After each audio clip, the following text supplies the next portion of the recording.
Assalamualaikum warahmatullahi wabarakatuh. Selamat pagi anak-anak semuanya dimanapun anak-anak berada. Ya, semoga anak-anak senantiasa diberikan kesehatan dimanapun berada. Ya, seharusnya hari ini kita ada pelajaran tatap muka di dalam kelas. Hanya saja karena memang COVID-19 yang belum kunjung reda, bahkan pemerintah menerapkan untuk PSBB ketat kembali, sehingga untuk pembelajaran jarak jauh masih diberlakukan untuk sekolah, ya, untuk dunia pendidikan. Semoga tidak mengurangi rasa semangat belajar anak-anak semua dalam serius, fokus, dan sungguh-sungguh dalam belajar. Oke, baik, hari ini Bapak akan memberikan materi mengenai kearsipan. Ya, materi mengenai kearsipan ini sangat berkesinambungan. Jika nantinya kita tidak paham dengan satu materi yang disampaikan, maka nanti ke depannya juga akan bingung. Makanya Bapak berharap di setiap pertemuan bisa diikuti dengan baik. Oke, baik, sekarang kita masuk ke pengertian kearsipan. Ya. Sebelum kita masuk ke pengertian kearsipan, ada dasar hukum kearsipan di Indonesia. Bisa dilihat di layar dasar hukumnya, ada Undang-Undang Nomor 20, ada Undang-Undang Nomor 8, ada Surat Edaran Kepala Arsip Nasional, ada Surat Edaran Kepala Arsip Nasional Nomor 01, ada Peraturan Pemerintah, dan ada Undang-Undang Nomor 7. Ini semua merupakan dasar hukum kearsipan. Jadi, mata pelajaran kearsipan bukan hanya sekedar mata pelajaran yang tidak penting, ya. Tetapi mata pelajaran kearsipan adalah mata pelajaran yang penting yang mempunyai dasar hukum. Oleh karenanya anak-anak belajar kearsipan di jurusan OTK kearsipan. Nah, ini adalah pengertian arsip menurut Arsip Nasional Indonesia secara etimologi. Arsip berasal dari bahasa Yunani, yaitu arch, yang berarti permulaan. Kemudian dari kata menjadi ars, berkembang menjadi kata ta arsia, yang berarti catatan. Selanjutnya berubah lagi menjadi archeon, yang berarti gedung pemerintahan. Kemudian dalam bahasa Latinnya berbunyi archivium.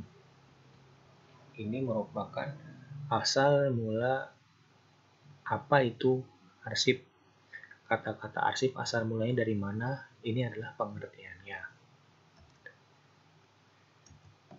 Nah, berikutnya apa sih bedanya kearsipan dengan arsip? Arsip sama kearsipan sama atau beda ya? Jelas ya. Kearsipan dengan arsip itu dua kata yang berbeda. Jika kearsipan itu adalah suatu proses kegiatan pengaturan arsip, sedangkan arsip adalah catatan rekaman kegiatan. Nah, saya kasih contoh arsip. Misalkan anak-anak semua punya media sosial Instagram. Ya, arsipnya itu adalah foto atau video. Sedangkan kearsipannya adalah anak-anak mulai untuk mengupload, mulai untuk membuat caption, mulai untuk mengklik arsip, itu merupakan kearsipan.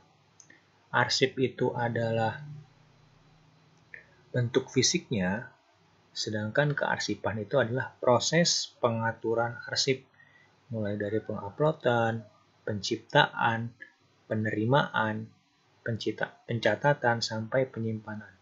Itu ya, biar lebih mudah, anak-anak sekarang pasti punya Instagram semua. Ya, di Instagram itu biasanya ada menu arsip jika tidak ingin dilihat oleh orang lain.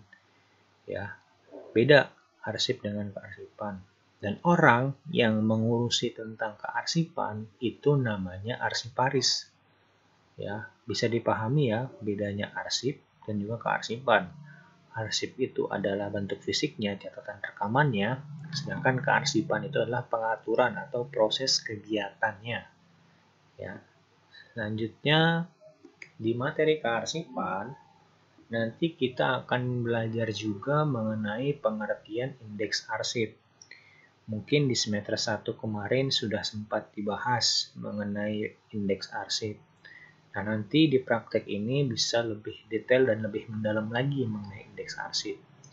Indeks arsip itu apa? Indeks arsip itu adalah suatu label yang digunakan dalam menentukan kode arsip untuk memudahkan dalam proses penyimpanan arsip.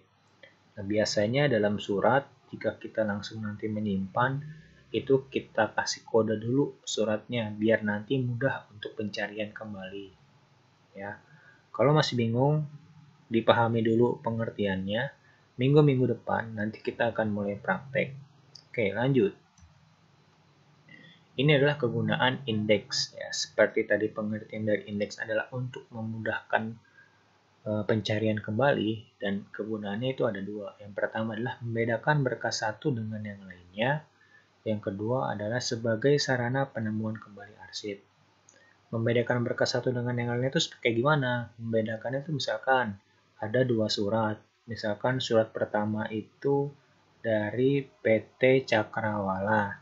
Yang kedua itu dari PT Bima Karya. Nah, nanti dua surat itu kita tulis kodenya. Misalkan Cakrawala itu jadi CA, Bima Sakti itu jadi BI. Ya, kemudian yang kedua sebagai sarana penemuan kembali. Jelas ketika kita sudah indeks kasih kode, memudahkan untuk penemuan kembali. Itu adalah kegunaan dari indeks. Ya. Oke, jenis penulisan indeks itu ada dua, ada strike order, ada indexing order. Strike order adalah cara penulisan indeks yang dilakukan sesuai dengan nama aslinya. Sedangkan indexing order adalah cara penulisan indeks yang dilakukan sesuai dengan tata cara atau peraturan indeks. Nah, cara mengindeks itu ada dua, ada strike order, ada indexing order. Ya, ingat ada dua, nanti coba kita praktekkan. Nah, apa saja yang diindeks? Yang pertama itu ada nama orang. Ya, misalkan nama saya Muhammad Irfan Nasri, kodenya jadi MU. Ya. Kemudian yang kedua, mengindeks nama perusahaan, misalkan perusahaannya namanya PT Cakrawala, jadi kode indeksnya itu CA. Kemudian mengindeks instansi pemerintahan, misalkan Kedutaan Besar Republik Indonesia, kodenya jadi RI. Kurang lebih seperti itu nanti ya yang kita praktekkan. Oke, cukup dulu ya untuk hari ini. Silahkan dipahami lebih mendalam mengenai konsep dasar kearsipan. Jika memang masih belum paham mengenai konsep dasar kearsipan, silahkan bertanya kepada saya. Karena nantinya setiap materi yang saya sampaikan ini akan berkesinambungan dari hari ke hari. Untuk hari ini cukup ya, kita membahas mengenai pengertian dulu, kemudian dasar hukumnya, dan masuk ke indexing ya. Minggu depan kita langsung praktek untuk cara mengindeks. Oke, itu dulu anak-anak yang bisa saya sampaikan. Semoga bermanfaat. Lebih kurangnya mohon maaf. Wassalamualaikum warahmatullahi wabarakatuh.